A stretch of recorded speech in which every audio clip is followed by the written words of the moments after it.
झीलों की नगरी उदयपुर से आप सभी को प्यार भरा नमस्कार। आप देख रहे हैं उदयपुर के गुलाबाग में नवलखा महल, जिसको देखने के लिए सभी बच्चे और सभी प्रबुद्धजन यहाँ पर आते हैं और यहाँ के इतिहास और यहाँ के दयानंद जी सरस्वती महर्षि जी के इतिहास का वर्णन करने के लिए यहाँ पधारते हैं। आइए चलते हैं हम गौरवपद दर्शन करने के लिए। क्या कुछ नवलखा महल में परिवर्तन हुआ है, क्या कुछ नई जानकारियाँ हमको मिलने वाली है। आपने सुना ही होगा 16 संस्कारों के बारे में कि महर्षि दयानंद सरस्वती जी ने यहीं बैठकर पूरा सत्यार्थ प्रकाश का पूरा लेखन किया था और यह वही जगह पवित्र स्थान है। नवलखा महल सांस्कृतिक केंद्र गुलाबाग में स्थित है। आइए चलते हैं नवलखा महल। तो बाहर से ही आप जैसे आप यहाँ से आएंगे तो आपको यहाँ बाहर चित्र दिखाई देंगे और हर एक चित्र के सामने एक श्लोक, एक संदेश दिया गया है। कैसे दिनचर्या, कैसे देखो आप कैसे मनुष्य प्रकृति के प्रति यहाँ प्रेम झलकता हुआ दिखाई दे रहा है। एक संदेश यहाँ पर दिया जा रहा है। तो बिना देर किए हम चलते हैं नवलखा महल के अंदर। सबसे पहले मुलाकात करते हैं, नाम जानते हैं। और सबसे पहले तो हमारे झीलों की नगरी सभ्यता संस्कृति चैनल पर आपका स्वागत, अभिनंदन है। नमस्ते, मैं उदयपुर नगरी जिले का। नाम क्या है? लक्ष्मण। लक्ष्मण जी क्या करते हैं? बस यह सेवक का काम है। अच्छा, सेवा करते हैं। हाँ। विजिट कराते हैं सभी को। हाँ, विजिट कराते। तो ये है हमारे लक्ष्मण जी। चलिए आगे चलते हैं और देखते हैं नवलखा महल सांस्कृतिक केंद्र। जैसे हम कक्ष के अंदर प्रवेश करेंगे तो इस तरफ हमको पुस्तकों का भंडार मिलेगा और पुस्तकों के बारे में जानकारी मिलेगी। इस तरफ हम देखेंगे तो देश की वह विभूतियाँ हमें नज़र आएगी। तो आप इन नामों को शायद जानते होंगे, नहीं जानते हैं तो वीडियो को देख लीजिए। आपको हर एक नाम यहाँ पर आपको दिखाई देगा जिसके बारे में आपको जानना बेहद ज़रूरी है। देश के सर्वांगीण विकास, देश आज़ादी में इतनी आज़ादी हमें आसानी से नहीं मिली है। कई बलिदानियों ने बलिदान दिया है तब जाके देश की आज़ादी मिली है। ऐसे कई नाम यहाँ जो है आपको दिखाई दे रहे हैं स्क्रीन पर। गुरु तेज बहादुर जी, मेघनाथ जी, महात्मा गांधी जी, राकेश वर्मा जी, डॉक्टर APJ अब्दुल कलाम जी। तो ऐसे कई नाम हैं जिसे आप देख सकते हैं जिन्होंने देश की आज़ादी में बहुत बड़ा योगदान दिया है और मानव जाति को जागृत करने के लिए बहुत बड़ा संदेश दिया है। नवलखा महल देखने के लिए प्रतिदिन खूब यहाँ पर सैलानी आते हैं, अतिथि आते हैं, देश और विदेश से मेहमान आते हैं और कई भाषाओं में आपको नवलखा महल देख सकते हैं। इस पूरे न्यास के अध्यक्ष महोदय अशोक जी आर्य साहब मौजूद है। तो कल महर्षि दयानंद सरस्वती जी का जन्मोत्सव मनाया गया था और आज मेवाड़ के वीर शिरोमणि महाराणा प्रताप के वंशज महाराणा भूपाल सिंह जी श्री जी हुजूर का आज जन्मदिन मनाया गया जा रहा है और नगर में 5 दिवसीय ये कार्यक्रम हो रहे हैं। नवलखा महल में लगातार कुछ न कुछ नए परिवर्तन होते रहते हैं। अभी भी नया काम देखो आप चल रहा है पूरा ऊपर। तो ये बहुत ही अच्छा है कि सभी धर्म प्रेमियों के सहयोग से और सभी स्वामी जी के सभी भक्त कुछ न कुछ यहाँ पर नया करते रहते हैं। जब भी आते हैं यहाँ एक नया दर्शन करने को हमें मिलता है। जैसा कि आप देख पा रहे हैं कि किस प्रकार से पेड़ पर पूरा यहाँ पर चित्रण जो है वो दिखाया गया है। तो आइए पूरे न्यास का हम देखते हैं क्या कुछ नया परिवर्तन, नया पूरा निर्माण हो रहा है। नमस्ते, मेरा नाम लोकेश सोनरी है। मैं यहाँ का गाइड हूँ नवलखा महल का। ये अपनी वेद वृक्ष पूरा वेद परिवार है कि एक ही जगह खड़े रह के दर्शक अपना पूरा वेद परिवार देख सकता है। जैसे चारों वेद है, उपवेद, ब्राह्मण, दर्शन सभी बताए गए हैं इसमें। ये पूरा अपना वेद परिवार है। क्या कुछ नया परिवर्तन और करने जा रहे हैं? अभी कुछ नया बन रहा है? हाँ, नया बन रहा है ना सर। ऊपर अवेक्षी म्यूजियम बन रहा है। चलिए अंदर चलते हैं और देखते हैं आपका नाम? मेरा नाम लोकेश सोमेरी है, मैं यहाँ का गाइड हूँ ना सर। बताइए क्या कुछ नया परिवर्तन हुआ है? तो चलिए, आपने सुना ही होगा 16 संस्कारों के बारे में। संस्कारों की पूरी जानकारी आपको यहाँ पर न्यास में मिलेगी। महर्षि दयानंद सरस्वती जी न्यास।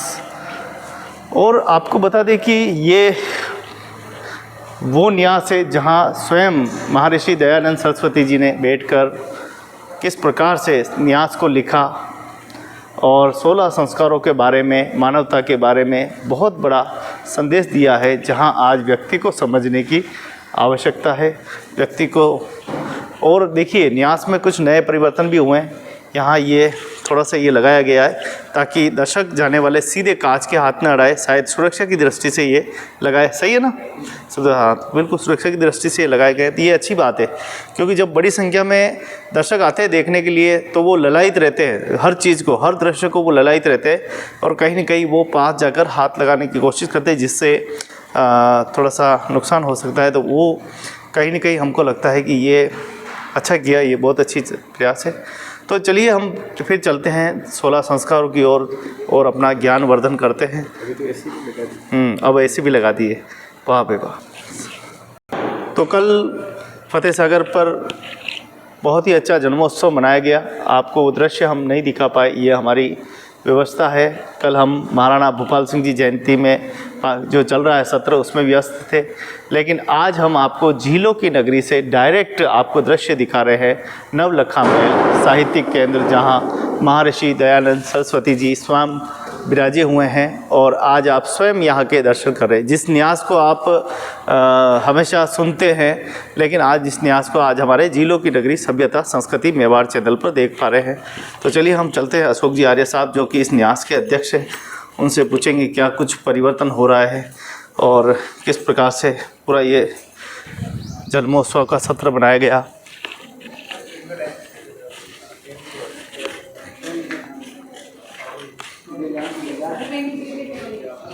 तो ये पूरा कार्यालय है, बिल्कुल पुरानी डिजाइन में, केलू पोश। तो चलिए अंदर चलते हैं। सर नमस्ते। नमस्ते सर, आइए। कल नहीं आए आप? हाँ, कल नहीं आ पाया, इसीलिए क्षमा चाहता हूँ।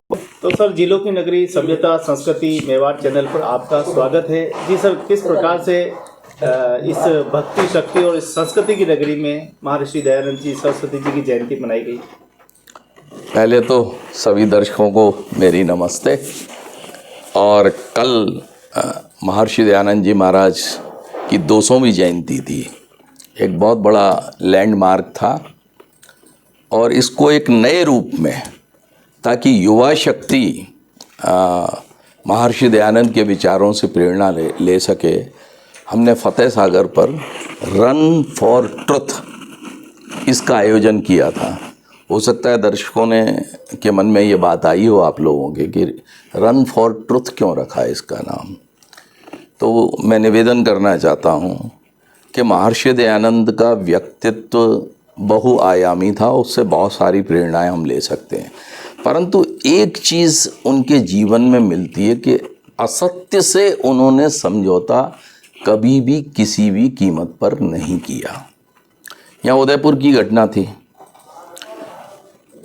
स्वामी जी को नहीं पता था कि उनका जीवन अब बहुत कम रह गया है, पर फिर भी वो उस समय में राजस्थान के जो राजघराने थे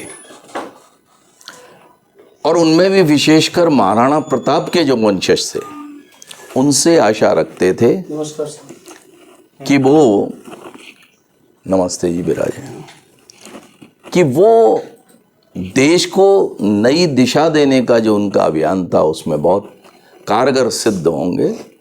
तो उस समय जब वो यहाँ आए और रहे थे, करीब 6.5 मास उन्होंने प्रवास किया।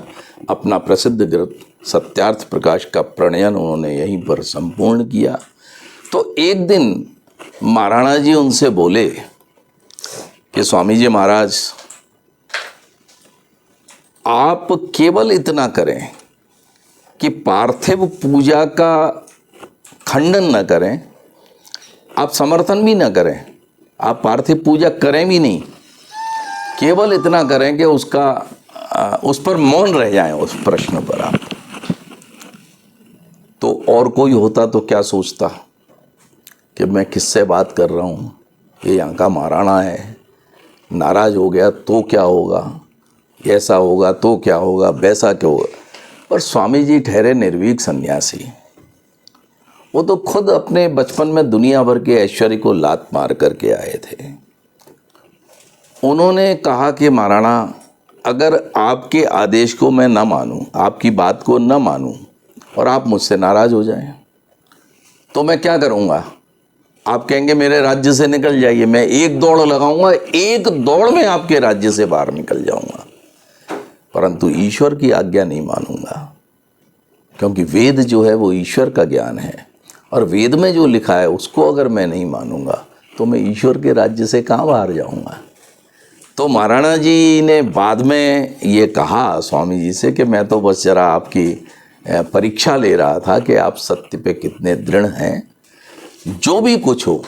पर ये एक सिंगल प्रसंग उनकी जीवनी में भरे पड़े हैं, परंतु ये एकाकी प्रसंग भी ये बताता है कि स्वामी जी को कोई भी प्रलोभन, कोई भी भय अपने सत्य मार्ग से विचलित नहीं कर पाया। तो इसलिए हमने अब देखिए, उन्होंने आर्य समाज के नियम बनाए। आर्य समाज के 10 नियम थे, उनमें से 5 में तो सीधा सीधा सत्य हर एक में आ रहा है, पहले से लेके 5वें तक। और इसीलिए स्वामी जी ने कहा, जब भी आपको सत्य का पता चल जाए, जरूरी नहीं कि शुरू से पता हो, उनको स्वयं को नहीं पता था।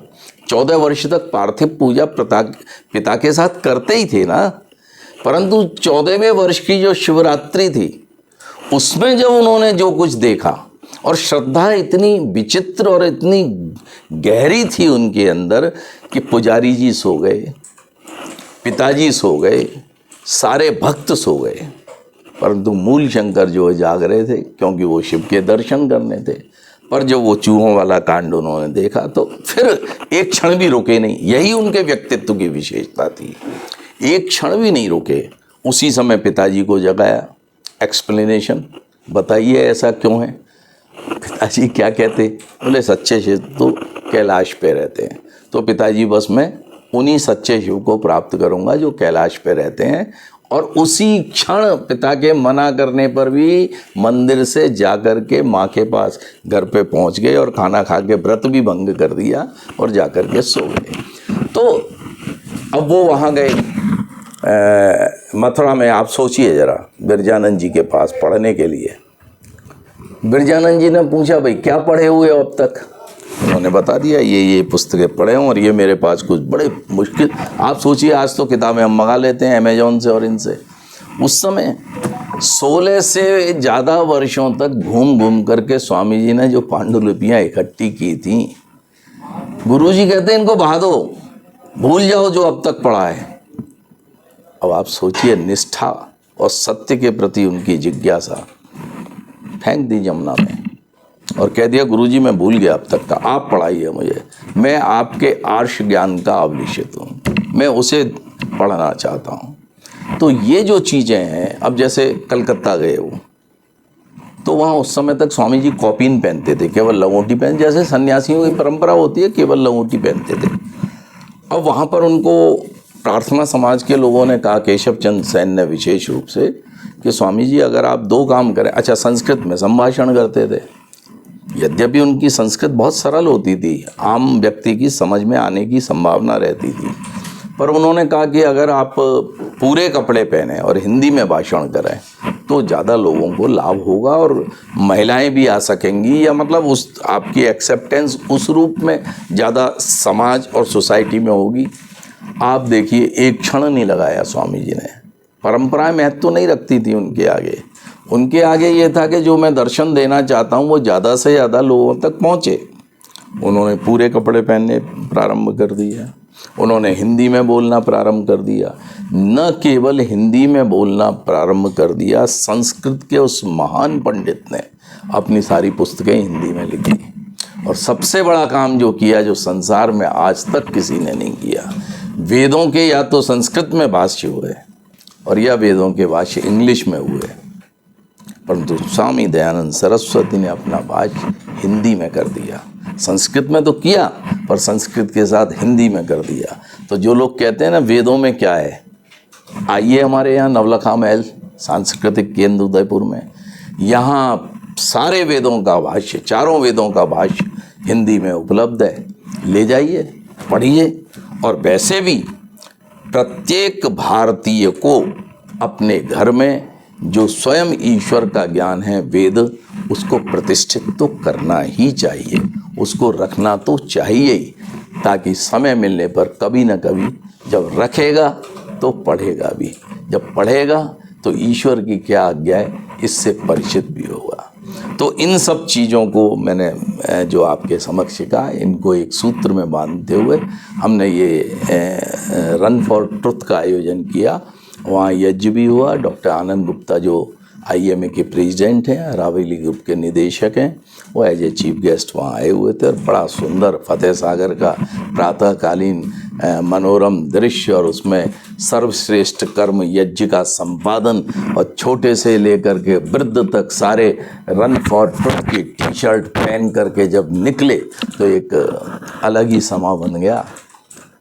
तो हम चाहते हैं, हम शायद इस कार्यक्रम को प्रतिवर्ष करने की सोच रहे हैं। तो यही मैं दर्शकों से कहना चाहूँ। अंत में एक निमंत्रण कि ये जो मैंने कुछ कहा है ये तो एक बहुत छोटा सा हिस्सा है। वेद को, वैदिक ज्ञान को, वैदिक संस्कृति को, भारत को, भारतीयता को, हमारे इतिहास को, हमारी उज्जवल परंपराओं को अगर आपने देखना है, और अगर आपने देखना है कि मनुष्य का निर्माण करने की जो वैज्ञानिक भारतीय पद्धति थी संस्कारों की, वो कहीं आपको समझनी हो बहुत आसानी के साथ, और आपको वेद का संदेश अगर बड़े आसानी और सरलता के साथ समझना हो, और मनुष्य जन्म लेकर के किन 5 कर्मों को हमें निश्चित रूप से प्रतिदिन करना चाहिए, ये सरलता के साथ जानना हो, तो मैं आमंत्रित करता हूँ गुलाब बाग के अंदर अवस्थित इस नवलखा महल कल्चरल सेंटर, जिसे NMCC भी कहते हैं, नवलखा महल सांस्कृतिक केंद्र, इसमें आप अवश्य आएँ। धन्यवाद, नमस्ते। आज भोपाल जयंती भी है जी। महाराणा भूपाल सिंह महाराणा सज्जन सिंह जी की परंपरा में थे। महाराणा सज्जन सिंह जी के समय में उदयपुर का पूरा नक्शा बदलने का एक दयानंद की सोच थी। देखिए, यहाँ से ये समकालीन ही बात है। सज्जन सिंह जी की तो समकालीन ही है, उनके समय तो रही थे। सज्जन सिंह जी तो यहाँ रोज पढ़ने आते थे। उन्होंने मनुस्मृति इत्यादि सब स्वामी जी से पढ़ी थी। उन्हीं के पुत्र ये थे महाराज। वंश परंपरा में तुरंत पुत्र थे या 1-2 पीढ़ी आगे थे, ये तो मैं अभी मुझे विस्मृत है, मुझे देखना पड़ेगा। मैं कोई गलत जानकारी व्यूअर्स को नहीं देना चाहता, परंतु सज्जन सिंह जी के समय में जो जो काम किए थे, यहाँ का जैसे गजट था, हिंदी में नामकरण सारे डिपार्टमेंट्स का उन्होंने किया था। और उसी तरीके से जैसे यहाँ का जो गजट था उसका नाम रखा सज्जन कीर्ति सुधाकर। कितना प्यारा नाम है, सज्जन कीर्ति सुधाकर। जैसे आप बता रहे हैं तो वो यहीं की, क्योंकि आप गवर्नमेंट प्रेस में रहे, श्री राजकुमार जी चित्तौड़ा जी, चंद्र प्रकाश जी चित्तौड़ा जी, यहाँ गवर्नमेंट प्रेस में रहे। तो हर चीज़ का, और एक और चीज़ है, विद्या प्रचारणी सभा की स्थापना महाराणा सज्जन सिंह जी ने महर्षि दयानंद के कहने पे की, और यही इसको एक्सटेंड भूपाल सिंह जी साहब ने किया। और ये जो BN कॉलेज और ये विद्या प्रचारणी ये सभा है, क्योंकि स्वामी जी की इसमें सोच क्या थी कि जो सामंतों के और महाराणा के और जो राजसी लोग थे, क्षत्रिय लोग थे, उनके बच्चों को शस्त्र की और शास्त्र की दोनों की शिक्षा एक जगह मिले, उनका जीवन संयमित बने, तो जो विलासिता के थोड़े बहुत कीटाणु घुस जाते हैं इस रईसी के वातावरण में, वो उनमें प्रविष्ट न हो, और वो राज्य को इस प्रकार से शासित करें, क्योंकि यथा राजा तथा प्रजा, इस बात को स्वामी जी मानते थे कि जैसा राजा होगा वैसा प्रजा होगा, जैसे घर में पिता होगा वैसा पुत्र होगा, जैसा घर का मुखिया होगा वैसे अन्य लोग, जैसे गुरुजी होंगे वैसे शिष्य होंगे। तो ये एक प्रभाव पड़ता ही है, इसलिए वो चाहते थे। और महाराणा सज्जन सिंह जी के जीवन में, स्वयं के व्यक्तिगत जीवन में चमत्कारिक परिवर्तन हुए थे। इतिहास उठा करके देखेंगे तो पता चलता है। और उनकी दिनचर्या किसने निर्धारित की? कब उठोगे, कब पढ़ोगे, कब जाओगे, शासन कब, ये सारा का सारा ऋषि दयानंद ने उनको बताया था कि ये सब करना है। ये तो ठीक है, विधि का विधान ऐसा है। शायद 1-1.5 वर्ष बाद ही, स्वामी जी के निधन के 1-1.5 वर्ष बाद ही महाराणा सज्जन सिंह जी भी युवा अवस्था में ही चल बसे।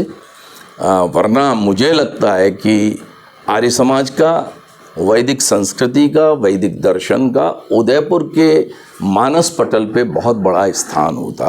तो महाराणा भूपाल जी ने वो जो विद्या प्रचारिणी सभा थी उसको बहुत एक्सटेंड किया और बहुत सारे काम जो है उदयपुर के लाभ के लिए और देश के लाभ के लिए किए। तो उनकी जयंती में मैं उनको नमन भी करता हूँ।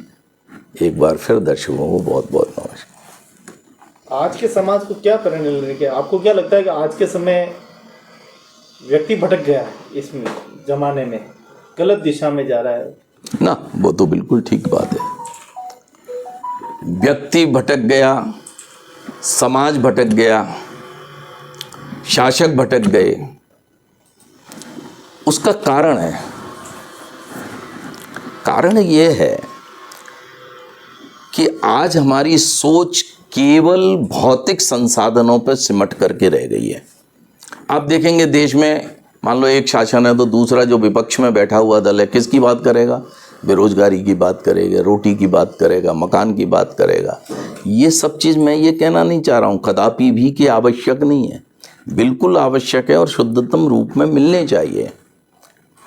परंतु गंभीरता से ये विचार नहीं किया जा रहा। ये बड़े दुख की बात है कि आत्मा भी कोई वस्तु है जिसके खुराक के लिए कुछ और ही चाहिए। आत्मा को रोटी की आवश्यकता नहीं है, शरीर को आवश्यकता है। और आत्मा जिंदा रहते हुए मरी हुई है तो वो शरीर रहते हुए मुर्दा के ही समान है। तो अभी ये हो रहा है। जैसे उदाहरण देखिए, अभी एक कोई यूट्यूबर था, मैं तो जानता नहीं, जब मेन मीडिया पे उसका समाचार आया तब मैंने देखा क्या उनके कमेंट तो नहीं देखे, सुने मीडिया के माध्यम। क्या कोई व्यक्ति ऐसी बात कर सकता है? आज पैसे कमाने के लिए, चाहे वो युवा है या युवती है, मुझे आश्चर्य होता है इस बात का कि कुछ भी करने को तैयार है। अपने माता पिता का इस प्रकार से अपमान करने को अगर कोई व्यक्ति तैयार हो जाए और उसका फॉलोअर कोई 20 करोड़, कितने करोड़ मुझे पता नहीं, लाखों करोड़ों में उसके फॉलो, उसको सुनने वाले, उस कंटेंट को सुनने वाले हैं, उसको ताकत कहाँ से मिल रही है? उसको ऊर्जा कहाँ से मिल रही है? अगर ये सुनने वाले जीरो हो जाएं, सुनाएगा वो? कभी नहीं सुनाएगा। उसको पैसे मिलते हैं यूट्यूब से, लाखों करोड़ों रुपए बनाने के लिए वो कंटेंट ऐसा दे रहा है और कंटेंट को सुनने वाले जब उसको ताकत दे रहे हैं। तो इसलिए मैंने जो आपसे बात कही थी, हमारी आत्मा मर रही है, हमारे संस्कार विस्मृत हो गए। माता पिता इंजीनियर डॉक्टर का तो निर्माण कर रहे हैं, परंतु ये बंदा जो है इसके भी तो माता पिता होंगे ना। इनके माता पिता ने इनको क्या संस्कार दिए थे कि ऐसे भद्दे कमेंट करके, ये तो एक व्यक्ति की बात तो मैं इसलिए कह रहा हूँ कि ताज़ा ताज़ा अभी है, भरे पड़े हैं आप ऐसे। आप देखिए, नारी शक्ति की वैदिक अवधारणा कुछ और थी। नारी शक्ति को लेकर के महर्षि दयानंद कहते हैं कि नारी जो है न्यायाधीश बनती है, ऋषिकाएँ होती हैं, वेदों का भाष्य नारियों ने किया है। ये नारी की ताकत नहीं है। भरी सभा में बैठ कर के गार्गी जब कहती है कि ये व्यक्ति जो प्रश्न पूछेगा, अगर मैं 2 प्रश्न पूछूंगी, अगर उसका उत्तर देती है तो फिर ये जो है बहुत बड़े आचार्य हैं। इतना साहस किसी को होता है? शंकराचार्य और मंडन मिश्र के बीच में जब शास्त्रार्थ होता है, उद्भट विद्वान दोनों, तो कौन शास्त्रार्थ के निर्णायक कौन करता है? भारती देवी, मंडन मिश्र की पत्नी। ये है विमेन एम्पावरमेंट। आज एम्पावरमेंट का क्या मतलब हो गया है? जो जितना अपना वस्त्र हटा दे, जितने ज़्यादा अश्लील प्रस्तुति दे दे, वो उतनी ही ज़्यादा जाकर के जो है वो एम्पावर्ड है। ये क्या इसके ये मायने? ना, बिल्कुल नहीं। उनको पैसा चाहिए और उनको व्यूअर्स चाहिए। हमारे समाज में दुर्भाग्य से ये स्थिति आ गई है कि ऐसे दृश्य देखने के लिए हम पैसे भी देने को तैयार हैं, हम समर्थन भी देने को तैयार हैं, और सबसे बड़ी बात है, न तो हमारा न्यायालय और न हमारा शासन, दोनों ही इस बात पर सोचने को कतई तैयार नहीं है। इसी बंदे को, जिसकी मैं संकेत कर रहा हूँ, अभी चर्चा जिसकी चली है, मैंने ऐसा सुना या पढ़ा कहीं, इसको क्रिएटर ऑफ द ईयर का अवार्ड सरकार ने दिया। एक निर्देशिकाएं जो एक OTT चैनल चलाती है, सबसे गंदे सीरियल बनाती है, सबसे गंदे सीरियल बनाती है, खुद नारी होते हुए नारी को विद्रूप रूप में प्रस्तुत करती है, और हमारे देश की सरकार ने उसको पद्मश्री दे दिया।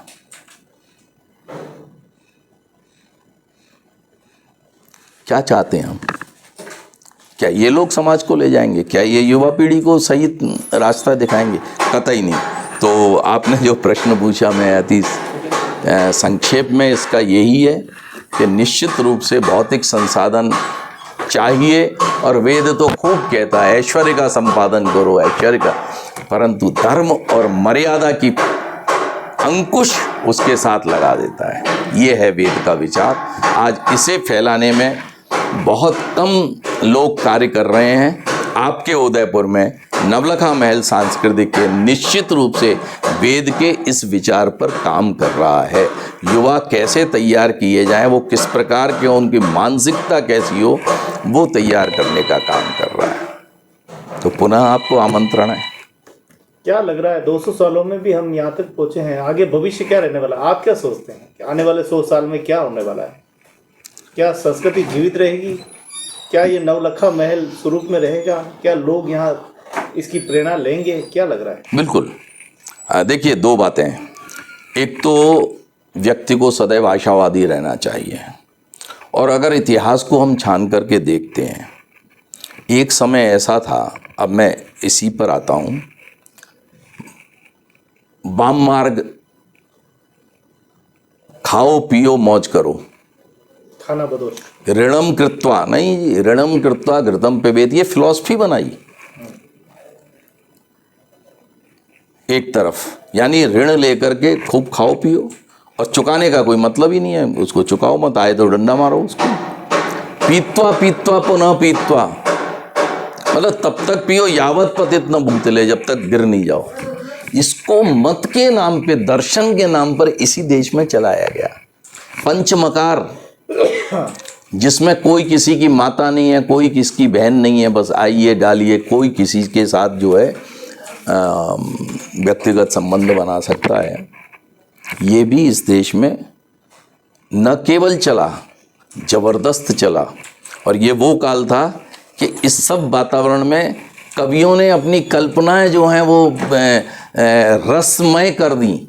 और उस समय का साहित्य अगर आप उठा के देखेंगे तो उसमें यही सब कुछ मिलेगा। आप सोचेंगे क्या भारत देश में ऐसा भी साहित्य है जहाँ वेद हैं, जहाँ दर्शन है, जहाँ उपनिषद है, जहाँ अध्यात्म की गंगा बह रही है, वहाँ ये कहाँ से आ गए? तो वो समय ऐसा था कि शायद ये सोचा जाता कि अब कोई कुछ नहीं हो सकता है, अब इसमें तो ऐसे ही रहेगा, परंतु नहीं, बदला, समाज बदला। कुछ लोग आए, उन्होंने बिल्कुल वातावरण बदल दिया। जहाँ काव्य की धारा बदल गई, राष्ट्रवाद की धाराएं चलने लगीं, तो समय परिवर्तित होता रहता है। निश्चित रूप से आज भी हमारा नवलखा महल का तो एक बड़ा लघु प्रयास है, बहुत छोटा सा प्रयास है, परंतु ऐसा नहीं है कि ये एकाकी प्रयास है। आज ये है, कल दूसरा होगा, कल परसों तीसरा होगा। तो इस तरीके से हम निश्चित रूप से ये मानते हैं। हाँ, इतना ज़रूर है कि अगर गलत समाज में भी अगर इस तरह की अनैतिक स्थितियां हैं तो चाहे छोटी सी आवाज़ हो पर उठानी ज़रूर चाहिए। जैसी हमारे यहाँ से सत्यार्थ सौरभ नाम की पत्रिका निकलती है, मैं उसका संपादक, मैं मानता हूँ कि बहुत छोटी सी आवाज़ है, परंतु पाखंडों पे, अंधविश्वासों पे इतनी गहरी चोट हम लोग करते हैं कि अगर शैली कौन सी, व्यंग्यात्मक की, व्यंग्यात्मक, तथ्यात्मक, और सुधारात्मक। आप क्यों सोचते हैं कि व्यंग सीधा बाण का सीधा अटैक करता है? हाँ, वो तो है, वो तो इसलिए अटैक करता है कि उसके मुकाबले की पेनिट्रेशन जो है ना वो अन्य शैली में नहीं होती, वो पेनिट्रेशन अन्य शैलियों में। कविराज कह रहे थे कि व्यंग आजकल हास्य में बदल रहा है, ये बहुत दुर्भाग्यपूर्ण बात हो रही है। हास्य में बदले वहाँ तक तो ठीक है, परंतु अब तो कुहास्य हो रहा है, फूहड़पन, अगर मैं उसको सही नाम दूँ। हास्य कवि सम्मेलन में हर चीज़ पे क्या टिप्पणी करूँ, ये गिरता हुआ, ऐसा नहीं है कि सभी का हो गया, आज भी हास्य में ऐसे कवि आपको मिलेंगे जो अपना स्तर बनाए हुए हैं। ये सब लाफ्टर ही तो हैं जिनकी चर्चा मैं कर रहा था, ये लाफ्टर्स के नाम पे तो सारे काम कर रहे हैं ये, कि हम तो सब लोगों का मनोरंजन कर रहे हैं। अरे अपने माँ और अपने खुद के माँ बाप जिसने तुमको, मतलब गंदगी की इंतहा है कि जिन्होंने तुमको पैदा किया, जो माता पिता तुम्हारे लिए क्या स्थान होना चाहिए था, उनको लेकर के आप पैसे बनाने के लिए कॉमेडी कर रहे हैं। परंतु निश्चित रूप से ऐसी स्थितियां हैं, परंतु जैसा आपने कहा, मैं तो बिल्कुल ये मानता हूँ स्थितियां बदलेंगी, आज नहीं कल बदलेंगी, कल नहीं परसों बदलेंगी। न तो समाज को सुधारने वाले लोग अपना रास्ता छोड़ सकते हैं, वो अपना काम करेंगे, और दूसरा खुद इन लोगों को ठोकर लगेगी, आज नहीं तो कल लगेगी। क्योंकि देखिए होता क्या है, आपने देखा विदेश में जितना उन्मुक्त वातावरण पैदा हुआ, उस उन्मुक्ति से आज वो भी परेशान है, वहाँ भी परिवर्तन आने लगे, और परेशानी के कारण हमारे यहाँ हमेशा से एक परंपरा रही है, कोई ना कोई सुधारक हमारे यहाँ पैदा हो जाता है, उसके विचार फिर जा कर के समाज में जागृति करते हैं। तो हमारे दोनों तरह से ये काम होने वाला है। गिरने की भी एक सीमा होती है, उसके आगे क्या गिरेगा कोई, तो ये लोग खुद भी समझेंगे, ऐसे लोग सुप्रीम कोर्ट के जैसे लिव इन रिलेशनशिप है, जो भारत की परंपराएं हैं, विवाह नामक जो संस्था है, आप उसका कोई महत्व ही आज की डेट में बस सहमति है। अभी क्या कहें, एक माननीय न्यायालय ने एक निर्णय दिया, अभी परसों नरसों ही मैं उस पर लिखने की भी सोच रहा हूँ। वो कहते हैं कि किशोरों में चाहे वो 15 वर्ष के हैं, अगर सहमति है तो कोई बात नहीं, अलाउड, कोई अपराध नहीं है। बताइए आप, जहां एक और भारतीय मनीषा ये कहती है कि 25 वर्ष तक न्यूनतम ब्रह्मचर्य पूर्वक अपनी साधना से अर्जन करो विद्या का, तब जाकर के गृहस्थाश्रम में प्रवेश करो। जहां ये मर्यादाएं स्थापित रही हों कि भगवान श्री राम माता सीता वन में जाते हैं, पति पत्नी 2 ही होते हैं, और आते हैं तभी पति पत्नी 2 ही होते हैं। 14 वर्ष तक ये क्षमता जो है हमारे यहाँ पुरुष और स्त्रियों में होती थी कि संतान के निमित्त जब हमें जो आवश्यक है वो उसके पहले करने का प्रश्न ही नहीं। तभी तो श्री कृष्ण महाराज कहते हैं, जब ये स्थिति आई, देवी रुक्मिणी ने कहा अब हमें संतान पैदा करनी चाहिए, तो श्री कृष्ण जी ने खुद महाभारत में कहा है, स्वयं कहा है कि 12 वर्ष तक हम दोनों ने ब्रह्मचर्य पूर्वक घोर तपस्या की, तब जाकर के हमने जिस पुत्र को पैदा किया वो मेरा पुत्र प्रद्युम्न ये है। ये लाइन है वहाँ पे, ये पंक्ति है, वो मेरा पुत्र प्रद्युम्न ये है। तो ये हमारा इतिहास है, ये हमारे संस्कार हैं, ये हमारी संस्कृति है, ये हमारे महापुरुष हैं। हम इनके आचरणों से शिक्षा लेते हुए निश्चित रूप से, और बदलाव तो निश्चित आएगा। हम जहाँ थे वहाँ पहुँचेंगे। अब मैं ये नहीं कह सकता 1 वर्ष लगेगा, 10 लगेंगे, 100 लगेंगे, पर पहुँचेंगे ज़रूर। धन्यवाद। बहुत बहुत धन्यवाद अध्यक्ष महोदय जी। आज एक लंबी बात हुई है, आज इस संस्कृति को लेकर, वेदों को लेकर, ज्ञान को लेकर, आज के हो रहे बदलाव को लेकर, भटक रहा व्यक्ति उसको लेकर बातें हुई है। संस्कारहीन होता हुआ समाज, एक संस्कार का उदय होता समाज, यानी कहीं बुराई है तो कहीं अच्छाई भी हो रही है। हमें आशा है कि आप सभी नवलखा महल में अगर एक बार आएंगे, वेदों का ज्ञान लेंगे, तो आपको कई मार्गदर्शन, और वास्तव में एक बहुत ही सत्य बात कही अध्यक्ष महोदय ने कि जिसकी आत्मा जिंदा है वही आज जिंदा है, बाकी तो सब मुर्दों के बराबर है। क्योंकि खान पान के लिए तो जानवर भी जीते हैं, लेकिन व्यक्ति तो वो है जो समाज के अंदर प्रकाश करता है। तो आइए हम पशु के समान नहीं, इंसान के समान जीवन जिएं और इस समाज की शोभा बढ़ाएं। इसी क्रम में आज चंद्र प्रकाश जी चित्तौड़ा साहब, जो कि नगर के सूक्ष्म कलाकार है, आज हमारे आज सत्यार्थ प्रकाश में आए हैं, पधारे हैं और नवलखा महल में इस सांस्कृतिक केंद्र में आज कुछ बताना चाहते हैं। जी साहब, स्वागत है आपका। सबसे पहले तो आपका नमस्कार, अभिवादन। 22 साल बाद आपका सबसे पहले तो आपका अभिवादन करता हूँ। आप नवलखा महल में आमंत्रित किया हमें दयानंद सरस्वती जी के जन्मोत्सव पर। तो 22 साल पहले हम मिले थे आपसे। महामहिम उपराष्ट्रपति जी भैरव सिंह आए थे, पधारे थे हाथी वाले चौक में। वहाँ एक पुस्तक का विमोचन कराया था आपके द्वारा और आपने अच्छा बोले भी थे माइक में। वो संस्मरण में लेके आया हूँ आपके लिए। और आज दयानंद सरस्वती जी की भी पूरे जन्मोत्सव पर एक सूक्ष्म पुस्तिका का लोकार्पण। इससे पहले मैं आपको न्यास की ओर से, अपनी ओर से बहुत बहुत स्वागत करता हूँ। आप उदयपुर शहर के जाने माने शख्स हैं और सूक्ष्म चीज़ों को बनाने में, विशेष रूप से पुस्तकों को बनाने में आप सिद्ध हस्त हैं। कोई ऐसा ओकेजन नहीं जाता है, कोई ऐसा अवसर नहीं होता है जिस पर आपने पुस्तकें न बनाई हों। जैसा आपने कहा, भैरव सिंह जी शेखावत साहब जब यहाँ पधारे थे तो तब आपने एक छोटी सी पुस्तिका बनाई थी और अभी महर्षि दयानंद जी की जयंती पर भी आप बना के लाए हैं। ये पूरे यादगिरी उपराष्ट्रपति जी के देते हुए। हाँ, ये पूरी जो है और आपका फोटो भी लगा। हाँ, मैं था मंच पे, तो संचालन कर रहा था कैप्टन साहब हैं, तो ये इस तरह से। वास्तव में अशोक जी ने बहुत सुंदर बात कही कि चाहे ज़माना कुछ भी कहे, जिसको जो काम करना वो करता रहेगा, जिसको जो संस्कृति की रक्षा करनी वो करता रहेगा, भले ही उसके प्राण जाए या पीढ़ी दर पीढ़ी वो करते ही रहेंगे। और जिनको बुराई करनी वो करते ही रहेंगे। यहाँ अच्छाई भी है, बुराई भी है। तो चंद्र प्रकाश जी चित्तौड़ा देखो, इस उम्र में भी, गवर्नमेंट से रिटायर होने के बाद भी, परिवार होते हुए, पोते पोती होते हुए भी आज इस पूरी सेवा में लगे हुए हैं और सूक्ष्म कला को जीवित रखे हुए हैं। सूक्ष्म कला एक छोटी कला है जिसके छोटी कृति के माध्यम से भी देश में बड़ा संदेश दिया जाता है। हाँ, मेरा सूक्ष्म पुस्तिका का उत्थान यहीं से हुआ था। सबसे पहले उनके पुस्तिका बनी थी, राजस्थानी माटी की सबूत की उतारी थी और एक सूक्ष्म कला डायरी बनी थी, 41 डायरी का, वो भी अवलोकन किया था। और वहीं से मेरे 2003 से 22 फरवरी को, आज है 23-24 फरवरी है, तो आज ही के दिन मतलब कि उनको भेंट की गई। तो वहीं से मेरी कला को हम मतलब आगे बढ़ाया, अवसर दिया। और मैं चाहता हूँ कि दयानंद सरस्वती जी के ऊपर भी एक छोटी पुस्तक है, उसका भी अवलोकन करें, उनके जीवन के ऊपर बना रखी सूक्ष्म पुस्तिका।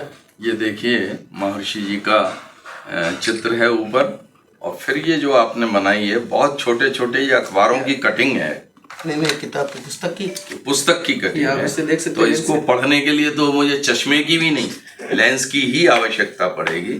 तो जैसे यहाँ पर इसमें लिखा हुआ है कि जमकर प्रचार किया आदि विधवा विवाह, धार्मिक उदारता तथा आपसी भाईचारे की उन्नति, समर्थन किया। इस सबके साथ स्वामी जी लोगों में देशभक्ति की भावना भरने से कभी पीछे नहीं हटते थे, चूकते नहीं थे। तो एक बहुत सुंदर महर्षि दयानंद जी का संदेश बहुत छोटी सी पुस्तिका में, बहुत ही सूक्ष्म, जिसको आप लेंस से ही देखना पड़ेगा आपको, पर विधाएं जो है वो अपना प्रभाव रखती हैं। आप कहेंगे जी बड़ी पुस्तक से ही पढ़ लेते, जरूरत कहाँ थी। परंतु ये जो इनकी मेहनत और पुरुषार्थ इसके पीछे है, वो आपको मजबूर कर देगा कि आप इस पुस्तक को लेंस लाके भी पढ़ें। तो निश्चित रूप से मैं इसके लिए साधुवाद देता हूं आपको। चंद्र प्रकाश जी साहब, बहुत बहुत धन्यवाद। तो लेते हैं इजाज़त झीलों की नगरी से। देखते रहें झीलों की नगरी, सभ्यता, संस्कृति, मेवाड़। आइए जुड़ते हैं संस्कृति, विरासत से, परंपराओं से और पुराने किए गए उन सभी महापुरुषों के बनाए बताए मार्ग पे चलते हैं और अपने जीवन को सफल बनाते हैं। आइए सब मिलकर एक सुंदर और एक अच्छा परिवार बनाते हैं, जैसे महर्षि दयानंद सरस्वती जी ने कल्पना की है। ऐसे परिवार की रचना करें और एक बार आप गुलाबबाग, झीलों की नगरी गुलाबबाग में नवलखा सांस्कृतिक केंद्र में अवश्य पधारें और यहाँ के दर्शन करके यहाँ वेदों का ज्ञान आप जरूर प्राप्त करें। आप सभी का बहुत बहुत धन्यवाद।